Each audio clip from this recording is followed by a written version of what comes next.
Assalamualaikum warahmatullahi wabarakatuh, pemirsa Sultan TV. Selamat berjumpa kembali dengan saya Delin Tawengi dalam Berita Sultan Siang, edisi Rabu 27 Juli 2022. 27 Juli ini bertepatan dengan peristiwa atau momentum Kuda Tuli yang akan kita bahas bersama dengan narasumber kita yang telah terhubung di line Zoom meeting kita. Kuda Tuli dan momen rakyat. Informasi selengkapnya sebagai berikut.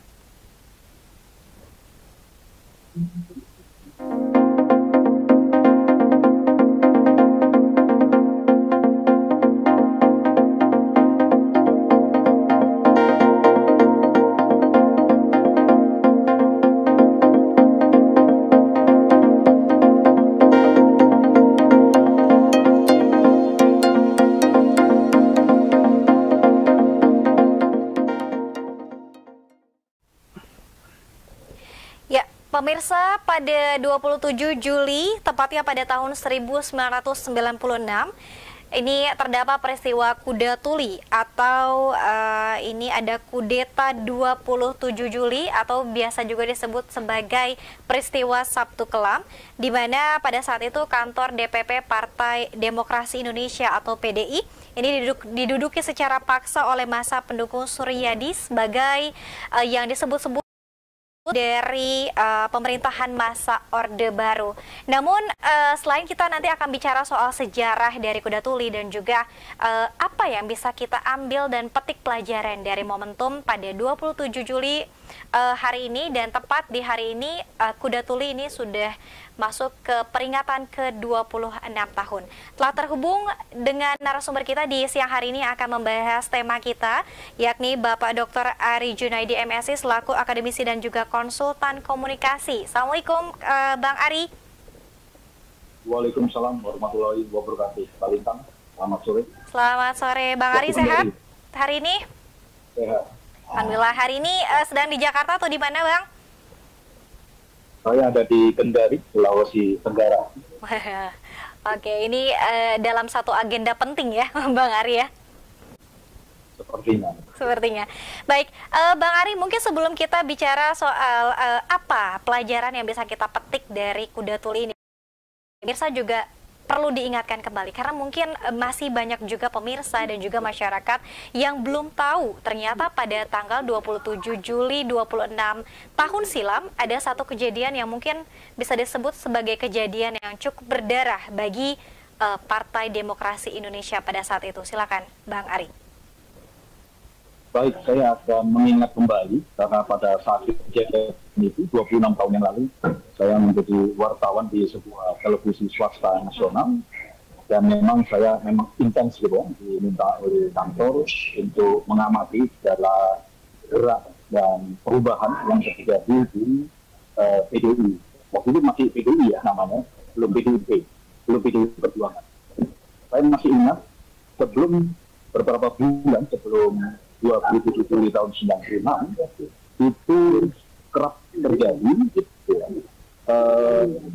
pidato atau mimbar bebas di kantor PDI di Jakarta.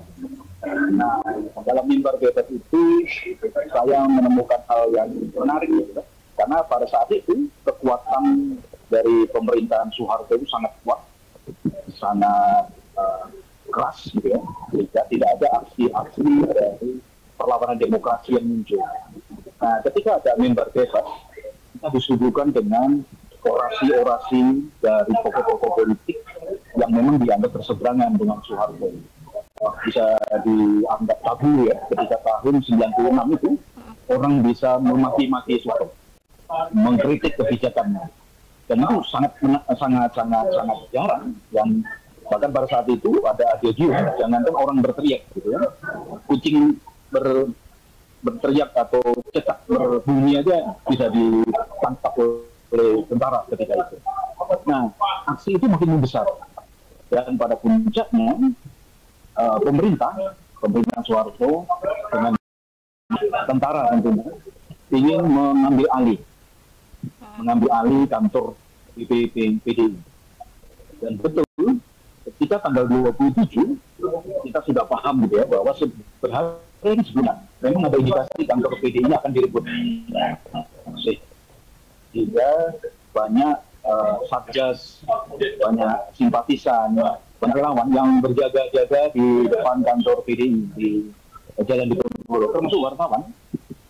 Nah, ternyata tentara mengambil momentum di pagi hari ketika banyak orang masih tertidur, diserbu dengan lemparan-lemparan batu. Nah, aksi itu sangat vulgar ya, karena memang didukung oleh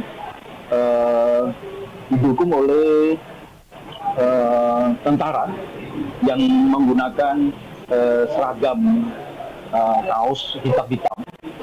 Dan kalau dilihat dari sepatu yang dipakai, rupanya mereka ini melepas sepatu, sehingga sepatu tentara itu selalu terlihat di antara penyerang kantor PDI. Komnas HAM mencatat ada korban 5 orang tewas, ada 149 luka berat, ada 136 orang ditahan, dan ada 23 orang dinyatakan hilang. Nah, Komnas HAM menyatakan ini pelanggaran berat. Dan saya menyaksikan ya, setelah kejadian itu di Jalan Salemba ada sekitar 22 bangunan terbakar, ada 94 mobil hangus terbakar. Pemerintah memperkirakan kerugian ketika itu 100 miliar rupiah. Jakarta mencekam, sehingga tentara berpatroli di sepanjang waktu, dan perlawanan PDI kocar kacir. Saya saat itu sedang berada di Diponegoro. Saya bisa mendatangi rumah sakit Cipto Mangunkusumo. Saya melihat tumpukan mayat itu luar biasa. Tumpukan mayat, orang-orang hangus. Kemudian saya bergegas ke kediaman Megawati Soekarno Putri di Kebagusan 4, nomor 45. Saya melihat juga banyak massa yang berkumpul. Nah, 10 tahun sebelumnya di Filipina itu terjadi yang namanya people power. Ketika kekuasaan korup yang bernama Ferdinand Marcos, sama dengan Indonesia ketika itu dengan Soeharto, itu berhasil digulingkan oleh pemerintahan sipil, oleh perlawanan sipil. Sehingga saya melihat gitu ya, bahwa gerakan kerusuhan 27 Juli ini menjadi penggerak awal dari kerusuhan-kerusuhan yang berlanjut di tanah air. Ya. Karena satu, mereka adalah menginginkan supaya Soeharto turun. Itu saja. Nah, Bang Ari, kalau kejadian diambil paksa kantor DPP PDI ini terjadinya pada 27 Juli 1996, artinya ini pecah telurnya kan pada 27 Juli. Artinya pemerintahan Orde Baru apakah cukup lama mengintai dan juga menargetkan sasaran kantor DPP PDI Perjuangan bahwa nanti pada tanggal 27 Juli akan diadakan serangan, Bang Ari? Ya, jauh sebelumnya itu ada yang namanya kerusuhan Gambir. Jadi kerusuhan Gambir ini adalah ketika masa PDI Perjuangan, PDI itu memprotes atas keputusan pemerintah yang melegalkan pengurusan PDI abal-abal, kayak saya bilang, PDI unyu-unyu gitu, yang dipimpin oleh Suryadi. Nah, masa PDI itu marah, sehingga terjadi aksi demo di depan stasiun kereta api Gambir. Saya masih ingat stasiun kereta api Gambir. Kemudian mereka bergerak ke arah Kementerian Dalam Negeri, Departemen Dalam Negeri ketika itu. Nah, masa yang bergerak itu dipukul mundur dari arah Tugu Tani, mereka lari ke arah Senen, ke arah Menteng, dan itu mendapat tembakan gas air mata, kemudian pukulan popor sinapan. Dan juga banyak kawan-kawan saya yang dipukul oleh tentara. Ya. Nah, ketika itu tidak ada perlawanan besar, perlawanan masif, perlawanan nekat yang dilakukan oleh orang-orang yang anti Soeharto. Dan saya melihat memang jauh sebelum Kuda Tuli, pemerintah itu tidak menghendaki, pemerintah dalam hal ini pemerintahan Soeharto tidak menghendaki adanya gerakan demokratisasi. Mereka menghendaki adalah Soeharto itu sepanjang masa, sepanjang umur gitu menjadi presiden. Dan itu tidak dikehendaki oleh rakyat. Dan yang paling menjadi garda depan adalah masa dari PDI. Dan saya lihat gitu ya, upaya penjagalan PDI itu sudah jauh dilakukan jauh sebelumnya. Ada pembentukan pemilih, ada yang namanya Kongres PDI. Itu seharusnya diselenggarakan oleh perwakilan-perwakilan dari DPC, Dewan Perpanjangan, Dewan Pimpinan Cabang. Tapi oleh pemerintah dibikin sedemikian rupa, ada DPC yang disusun oleh pemerintah.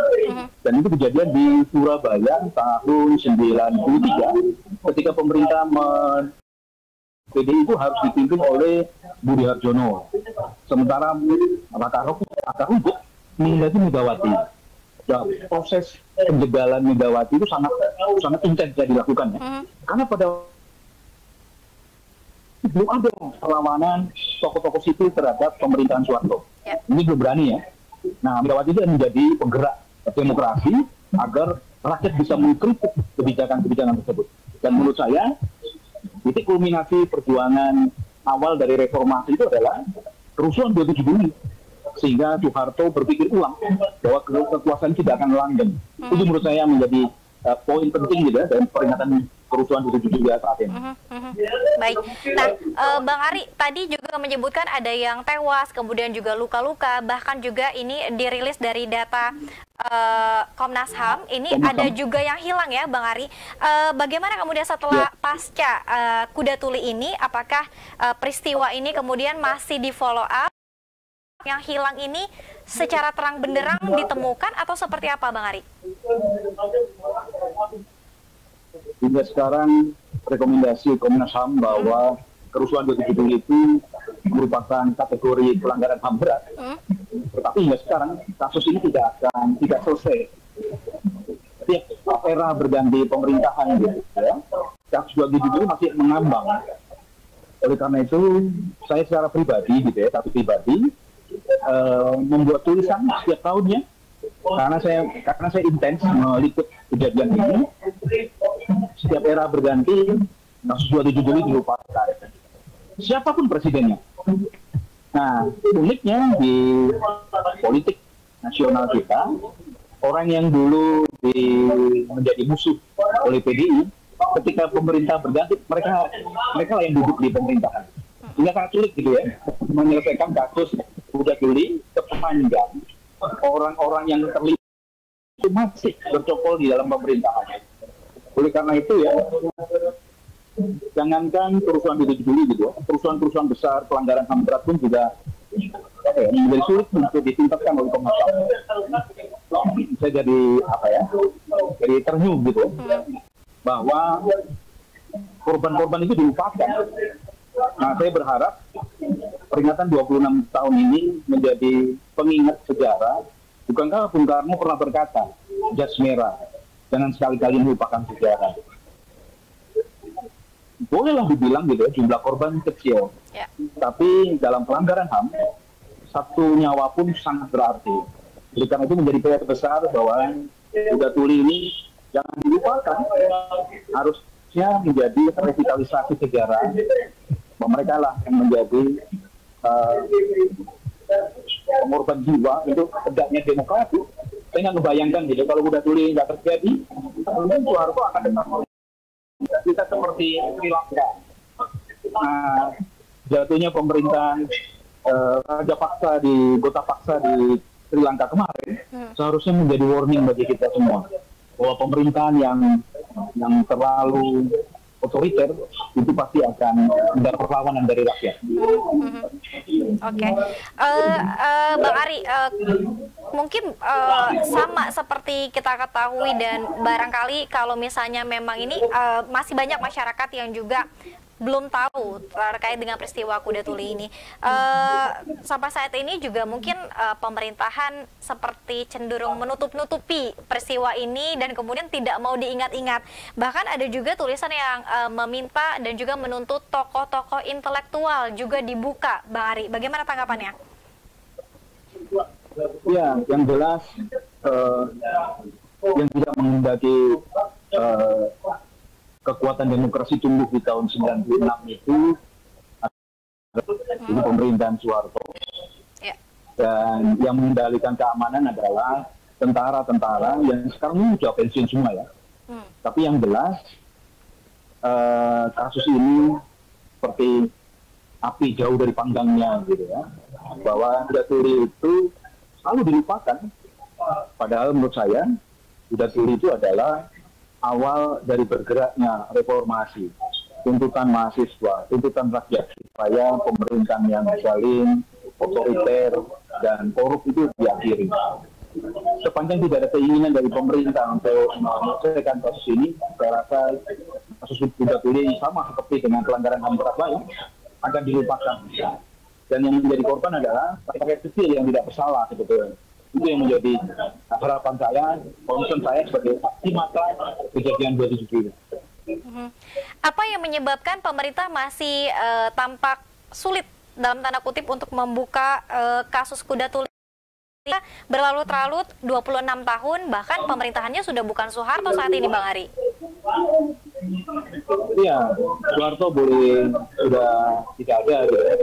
Tetapi ajaran-ajaran yang tidak benar dari pemerintahan lalu itu mesti juga diterapkan. Kalau saya melihat bahwa adalah aktor-aktor ini memang sudah banyak meninggal gitu ya. Tetapi dari tokoh-tokoh yang ada, kita masih bisa melihat.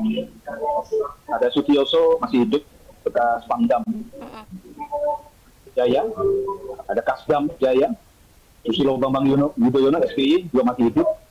Saya rasa tokoh-tokoh ini yang bisa dimintai keterangan. Bahkan Komnas HAM juga sebetulnya. Cuma tadi rekomendasi HAM Komnas HAM itu hanyalah sekedar rekomendasi, hanya sekedar kertas kosong gitu ya, yang membuat setiap pemerintahan juga tidak merasa punya kewajiban untuk menyelesaikan. Mungkin bisa saja Presiden Jokowi saat ini, itu kan kejadiannya tak pada pemerintahan sebelumnya. Demikian juga selalu lempar-melempar gitu ya.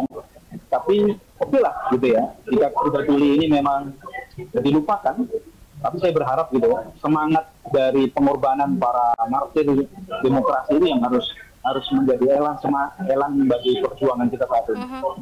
Oke, Bang Ari, sudah 26 tahun kita memperingati Kuda Tuli sampai tahun 2022 ini. Apakah ada perkembangan kasus? Mungkin ada 1 atau 2 titik terang yang kemudian bisa membuka puzzle kasus Kuda Tuli atau stuck, Bang Ari? Kalau saya melihat ini stuck ya, sudah berhenti gitu. Pertama, tokoh-tokohnya sudah mulai wafat, sudah meninggal, tokoh-tokoh pentingnya. Kemudian tidak ada keinginan yang kuat dari pemerintah untuk menuntaskan pelanggaran-pelanggaran HAM berat di tanah air, termasuk Kuda Tuli. Ini akan menjadi semacam noktah sejarah, menjadi hutang sejarah, yang akan menjadi hal yang mudah dilupakan oleh generasi-generasi berikutnya. Kalau kita masih melihat rekaman-rekaman yang ada di YouTube gitu ya, betapa kekerasan itu menjadi budaya politik kita gitu ya. Ketika orang berbeda pendapat itu selalu dihadapi dengan pokok senjata. Tidak hanya dengan pokok senjata, dengan peluru tajam pun juga mereka lakukan. Oleh karena itu harapan saya gitu ya, mungkin juga mewakili para korban yang saya saksikan, gitu, saya lihat gitu, bahwa 27 Juli tidak bisa berhenti saat ini juga, tetapi harus dilihat betul gitu ya, bahwa inilah merupakan titik awal dari perjuangan reformasi di tanah air. Ya, saran Bang Ari, bagaimana mungkin kepada pemerintahan saat ini agar kemudian mungkin kita berharap bersama bahwa tidak ada lagi rezim otoriter, tidak transparan, kemudian juga yang kemudian menguasai dan lain sebagainya, agar Kuda Tuli ini tidak terjadi lagi, mungkin Kuda Tuli yang versi lain begitu ya. Bang Ari, ada saran untuk pemerintahan saat ini? Pemerintah dalam hal ini tidak melupakan Presiden Jokowi bisa menjadi presiden karena PDI Perjuangan. Salah satunya ya, kontribusi terbesar pemerintahan Jokowi itu karena ditopang oleh sebuah partai besar gitu ya, yang bernama PDI Perjuangan. Oleh karena itu minimal gitu ya, adalah di media sosial presiden gitu ya, Pak Jokowi menyatakan bahwa hormat terhadap atau mengenang korban-korban 27 Juli. Saya lihat media sosial presiden tidak bicara seperti itu. Justru saya masih melihat gitu, media sosialnya Ketua DPR RI Puan Maharani malah ada menyatakan duka cita atau mengingat tragedi 27 Juli. Jangan-jangan ditindaklanjuti gitu. Yang mengenang aja itu susahnya bangsa ini. Oleh karena itu saya sih 27 Juli menjadi pengingat lah bahwa Pak Jokowi bisa menjadi presiden, itu juga karena perjuangan dari martir-martir demokrasi di tahun 96. Anggota DPR bisa duduk manis di Dewan gitu ya. Apalagi PDIP punya perjuangan punya anggota 128 orang, termasuk diantaranya karena berkat jasa-jasa Ya. para martir yang mengokohkan partai ini menjadi besar. Itu harapannya. Baik, Bang Ari, terakhir, apa yang kemudian bisa kita petik dari peristiwa Kuda Tuli ini, khususnya mungkin bagi kader-kader PDI Perjuangan saat ini, dan juga masyarakat yang kemudian masih terus menyuarakan demokrasi sampai saat ini? Silakan Bang Ari. Pak Lintang, saya itu sering menjadi pembicara di forum-forum PDI Perjuangan. Ya. Suatu saat saya pernah tanya kepada anggota Dewan dari PDIP, saya tanya, Anda tahu Kuda Tuli? Dia tidak tahu. Bayangkan, ada orang anggota DPR tidak tahu apa itu Kuda Tuli. Ini bisa jadi anggota Dewan itu karena baju yang Anda pakai yang berwarna merah. Anda bisa besar ini karena orang yang bernama Megawati Soekarno Putri. Anda bisa duduk jadi anggota Dewan, salah satunya adalah nama besar partai. Mas Anda tidak tahu yang namanya 27 Juli. Ketika saya jelaskan, dia baru tahu, oh 27 Juli. Jangan menjadi bangsa yang amnesia sejarah. Jangan jadi bangsa yang pelupa terhadap sejarah. Nah, seharusnya kejadian 27 Juli itu menjadi harga mati, menjadi ingatan yang selalu diingat oleh anggota Dewan, agar ketika dia memperjuangkan aspirasi rakyat, dia bisa berjuang semaksimal mungkin. Dia takut untuk korupsi, karena ketika dia duduk karena berkat nama besar partai. Nah, nama besar partai itu karena apa? Karena perjalanan sejarahnya yang demikian panjang. Partai ini bukan partai unyu-unyu gitu ya, yang tiba-tiba ada gitu, dibuat di restoran, dibuat di warung kopi, bukan. PDIP ini adalah partai yang berasal dari perjuangan yang panjang, bukan partai karena apa ya, karena hangout bersama, bukan partai yang dibuat karena orang-orang suka pesta, bukan. Partai ini dibikin karena orang-orang yang menyalurkan perjuangan asas ideologi marxisme, asas ideologi kerakyatan, agar menjadi partainya Wong Cilik, partai Sindang Jepit. Sekarang udah bukan partai Sindang Jepit kebanyakan, udah partai Rubicon, partai Land Cruiser. Namun saya partainya sebalik ke jadi dirinya. Jangan lupa namanya Kuda Tuli. Baik, terima kasih banyak Bang Ari Junaidi, akademisi dan juga konsultan komunikasi, konsultan politik juga, yang sudah membersamai kita di siang hari ini dalam Berita Sultan Siang, edisi 27 Juli 2022. Salam sehat selalu Bang Ari, dan semoga aktivitasnya lancar-lancar. Semoga nanti di momen selanjutnya bisa kita sambung kembali. Terima kasih Bang Ari. Assalamualaikum warahmatullahi wabarakatuh. Waalaikumsalam warahmatullahi wabarakatuh. Dan pemirsa, terima kasih juga atas kebersamaan Anda dalam menyaksikan Sultan Siang, dan kita berharap bahwa peristiwa Kuda Tuli ini bisa menjadi momentum kita bersama untuk kemudian mengingat kembali sejarah yang terjadi 26 tahun silam pada 27 Juli 1996. Ada satu peristiwa yang kemudian ini menjadi perjuangan bagi rakyat untuk memperjuangkan demokrasi Indonesia, untuk melumpuhkan pemerintahan Orde Baru atau pada masa Soeharto. Terima kasih atas kebersamaan Anda. Saya Delenta Wengi pamit. Terima kasih. Wassalamualaikum warahmatullahi wabarakatuh.